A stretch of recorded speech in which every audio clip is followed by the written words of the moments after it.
One dramatic line with conviction. Well, I'd like to try it once more. Not a move, Mr. Hammond. This isn't a squirt gun. I want to make sure you sit quietly during my brief performance. See if this isn't an improvement. Listen closely to this reading. I'm going to kill you. He says here that it's an unimportant little role and that I'm a very unimportant little actor. He says I can't wear long pants because I'm the perennial juvenile who never grew up. He'll regret this as long as he lives. The golden age of television will present Jackie Cooper, starring in Curtain Call, with Barry Atwater after these messages. I'm a man. You're a baby. They call you Sonny. No man was ever called Sonny. You're a child, an infant, a baby, a baby, a baby. One day I'll show you I'm not a baby. I will grow up. I will be a man.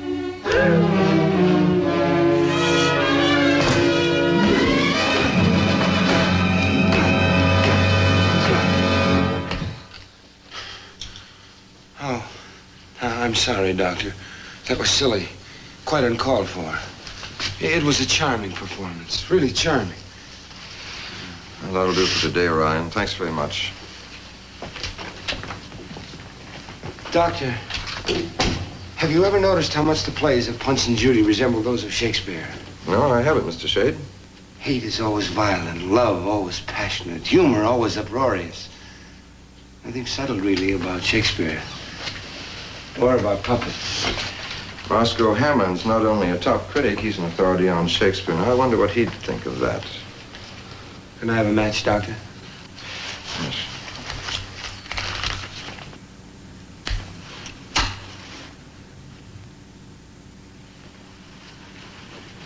Oh, so I'm not allowed to have matches anymore.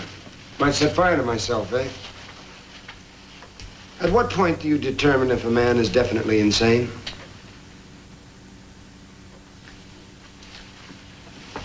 May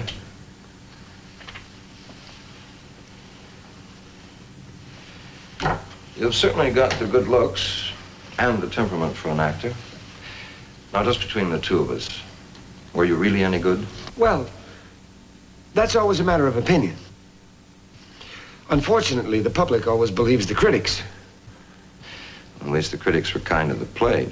It was a turkey. Oh, Mr. Hammond said it was a smash, and everyone believed him.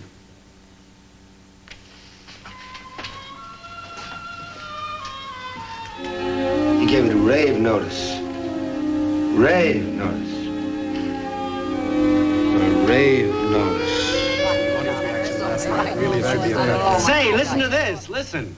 High praise from that miserable old buzzard, Roscoe Hammond. Farewell drink rises off the ground like a great gaudy balloon and stays up all evening. Oh, isn't this thrilling? Listen, listen. He called me an adorable gammon. I'm not exactly sure what that is. It's kind of a sexless pixie. Very popular on the continent, dear. Oh, look at that. What's the matter? You better read the rest of Hammond's review. There's only one flaw in this jewel of a show. A really unimportant little role played by a really unimportant little actor, the former Hollywood child star, Sonny Shea. Well, why does he say that? I thought Mr. Shade was wonderful. Wonderful.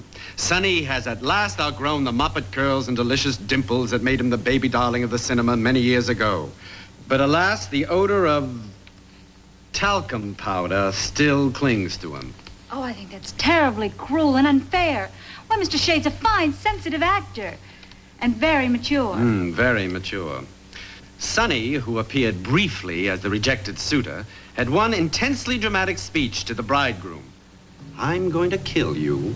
I'm sure the audience fully expected him to draw a squirt gun and drown the bounder. Well,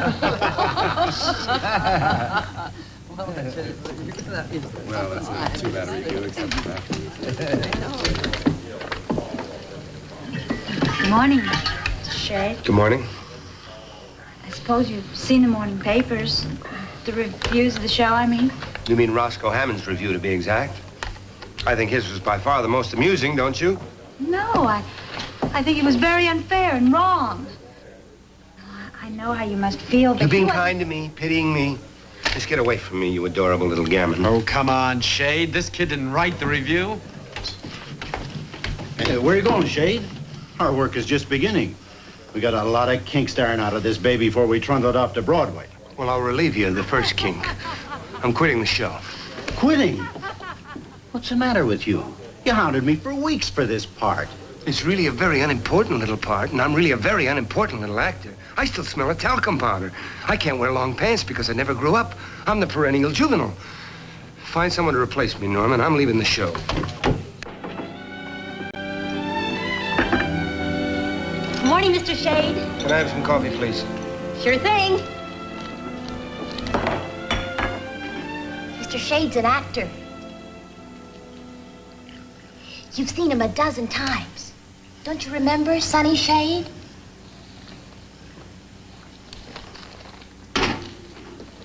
Hey, Mr. Shade, I saw you on television. A movie you did when you was about 7 or 8 years old. You was a good actor when you was a kid. Can I just drink my coffee, please? Sure. Sure, Mr. Shade.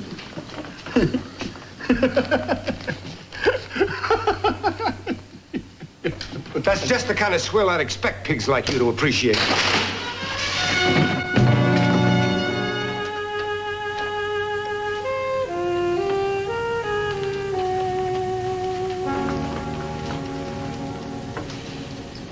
Mr. Hammond? Yes, I'm Roscoe Hammond. I'm Christopher Shade. You reviewed my performance in Farewell Drink this morning, remember? Oh, yes. The ex-child star. Yes, Sonny Shade. I'm afraid I wasn't very kind to you, Mr. Shade. Just call me Sonny. I didn't recognize you. You look considerably different off stage. More mature, you think? Now, Mr. Shade, I call him as I see him. So does a baseball umpire, and you're not supposed to talk back to him either. I'm sure when you've given a few more performances, you'll begin to shape up splendidly. I'm leaving the show. Well, I can't believe that my review was instrumental in getting you dismissed. And even if it was, maybe it's all for the best. The part, obviously, was not for you. You'll find something better. Something I can play in diapers with long curls and a lollipop, Mr. Hammond? Mr. Shade, I think your sarcasm is uncalled for. Do you? Well, let me be melodramatic for a moment. Let me tell you about the many long years it takes to erase the stigma of Hollywood child star. About the many small parts in straw hat theaters, places where I thought people wouldn't know or remember me. Ring theaters, circle theaters, outdoor theaters, and all the time the name Sonny following me everywhere. I should think it would help to have had a successful name in the past. Not when that name is Sonny. Ex-child stars are branded as eternal juveniles. They have to sneak into maturity unnoticed. And I finally did it. I finally did it with this one bad little role, an adult role. I finally killed and buried Sonny forever. And then with a drop of ink, you brought him back to life. Stronger, bigger, funnier than ever. I won't start from scratch again, Mr. Hammond. I can't. I can't let myself be concerned with an actor's personal problems. My job is to write... You said I didn't read my one dramatic line with conviction. Well, I'd like to try it once more. Not a move, Mr. Hammond. This isn't a squirt gun. I want to make sure you sit quietly during my brief performance. See if this isn't an improvement. Listen closely to this reading. I'm going to kill you. Effective? Convincing? Adult?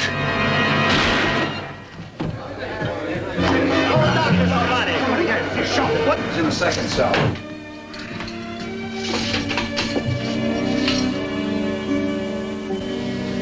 I'm Harold Durant, the attorney you sent for. Well, they showed me a list of names, and I picked yours. It isn't very flattering. I haven't accepted the task of defending you yet. I'm penniless, if that's the deciding factor. Oh, money is always an inducement. But in many ways, your case interests me without it. You're a ham, Mr. Durant. What? Only a ham accepts a role without pay for the sheer thrill of being seen. Now, look, Shade, you're going to need the best legal advice on defense you can get.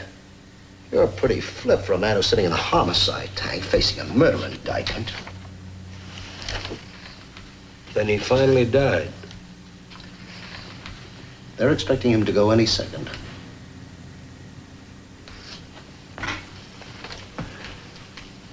strange. I hadn't stopped to consider it. Christopher Shade, a murderer. Not just murder, premeditated murder. That's the toughest kind. What kind is easy? For me, extenuating circumstances, insanity, crimes of passion. Temporary insanity? Not temporary, total. In your case, it couldn't possibly be temporary. It had premeditation written all over it. You went back to the theater and took the gun from the property room. Then you went out on the prowl. One of the first things the police did was check the gun out. But it was only a prop gun. I wanted to frighten them. With real bullets. You bought them at a sporting goods store right after you took the gun. I'm tackling a pretty hopeless situation if I decide to defend you. What are you sitting there for? I don't believe I'll need your services, generous as you are in offering them for free. I always say you get what you pay for. Officer? Yeah. I'm leaving. Kill you! Kill you! Kill you! Kill you! Hey, what's the matter with you? Nothing's the matter. What are you hiding there? Nothing. Come on, step aside. Get away from me. Come on, I said Get away from me.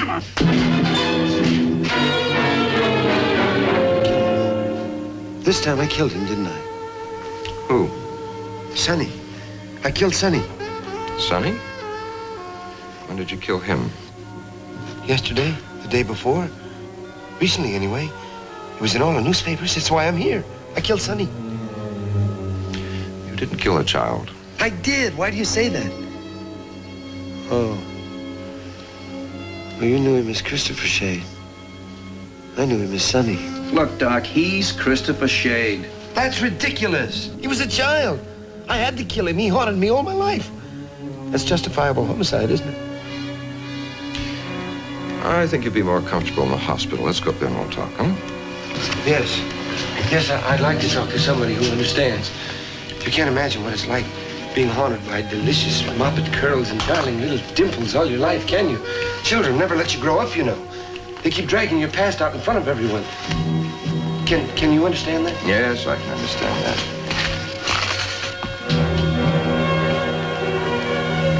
I had to kill Sonny. Until the boy was dead, I couldn't be a man, you see? Do you see? Yes, I see. Thank you, Doc. Thank you. A rave notice. Rave notice. You're a professional actor, aren't you, Mr. Shade? And I understand a very good one. Thank you, Doctor. The talent of a great actor, I'm told, lies in his ability to live a character so completely on the stage that he actually becomes that character. Isn't that so? Well, it's the method. Once I was a doorknob for an entire week while learning the method. Another time I was a windmill. Once I was outer space. Very difficult. And you insist that you shot Sonny? Well, of course I shot him. Why else would I be in jail waiting trial for murder? I shot him, but he didn't die. So I had to choke him with my hands. These hands!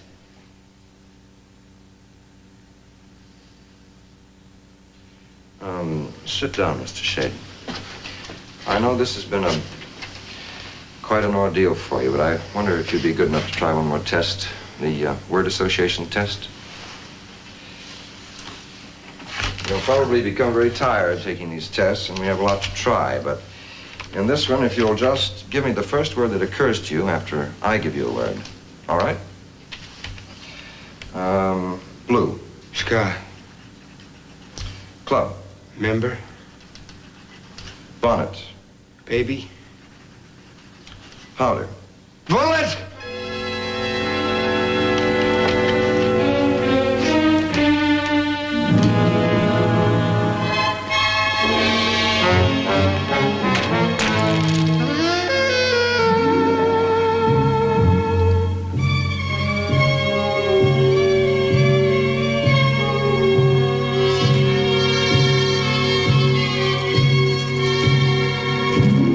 Mother. Gentle. Evil. Harm. Chair. Table. Boy. Man. Gun. Kill. Dr. Aiken, I'm Carl Block, Assistant District Attorney. How do you do, sir? Sit down, please. Thanks. What's the answer on this fellow Shade? All right, phone's your office. I told them I have nothing to say yet. Our office is being needled. Now, we've got to know whether to get out an indictment or commitment papers. We've got to have some action. I've tried test after test, Mr. Block. More than I usually employ. I'm still puzzled. In many respects, he's extremely lucid. Only he manifests one quirk, one aberration. And that quite violently sometimes. Yeah, let's see for yourself.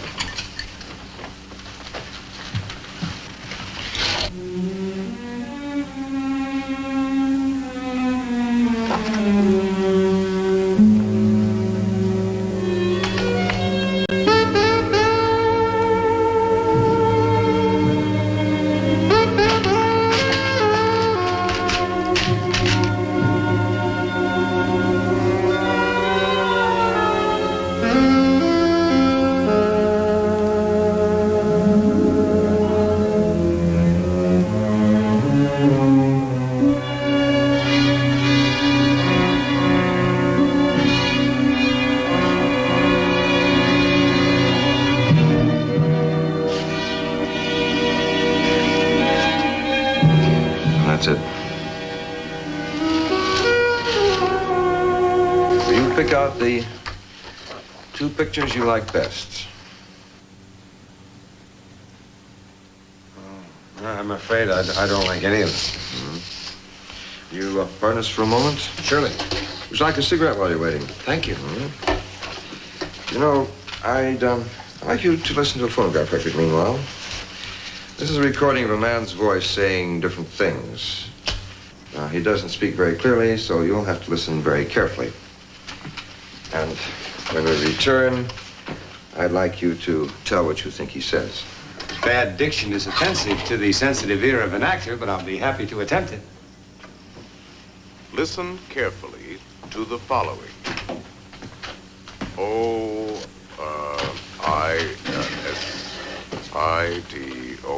You see, somewhere along the way, Shade lost his identification. In trying to destroy the memory of a childhood, he assumed that he destroyed the child himself. I would have bet anything he was faking. What possible motive would he have had? The victim had died of the bullet wound, and Shade might have hoped to escape the death penalty by feigning insanity. This way, he gains nothing. Well, I guess we're all set. Doctor, would you sign these 2, please? Yes, sir. Well, in a way, it's too bad. With Hammond out of danger, Shade might have gotten off with only 4 years, maybe even less. He didn't die?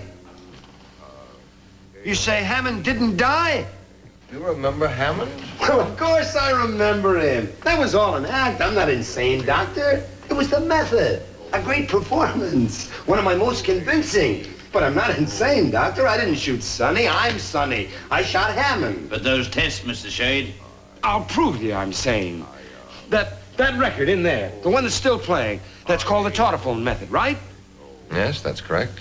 All right. Now, a normal person, after listening to it for some time, would have said he started to hear words in sentences. Isn't that what he would have told you? Yes. Well, I would have told you it was gibberish. I wouldn't want to appear normal. Yet on many other tests, I was deliberately very normal. A skillful actor doesn't draw broad, obvious characters. He's more complex, manifold, subtle. Well, look. The pictures. The pictures you showed me, these photographs, are strange people. Now, remember I said I don't like any of them. That was a very normal reaction. A psychotic person would have said, I don't dislike any of them. I didn't want to overplay the insanity, don't you see? You certainly do know a lot about psychology, Mr. Shade. Yes. Oh, you've got to believe me. Don't you see I could fool you all over again? I hated Roscoe Hammond for that review. He destroyed something with that review that took me years and years to build up. So I took the gun from the prop room, I bought some bullets, and I went to that club and I pumped one right into Mr. Hammond. And I must say, I'm a little surprised and almost disappointed he didn't die.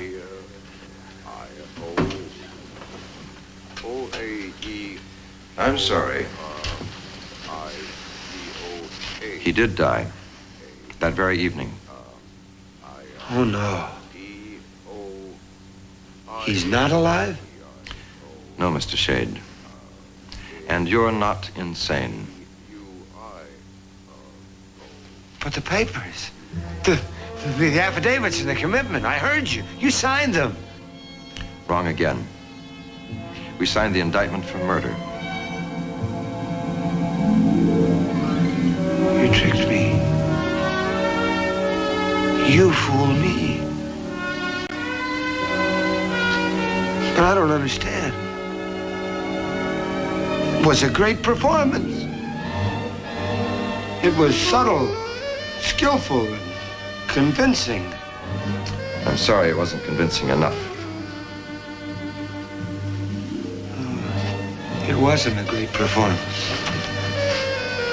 So, Hammond wrote the truth. I am a perennial juvenile. I never did grow up. I never can wear long pants. But I finally killed Sonny. Just as sure as I killed Mr. Hammond.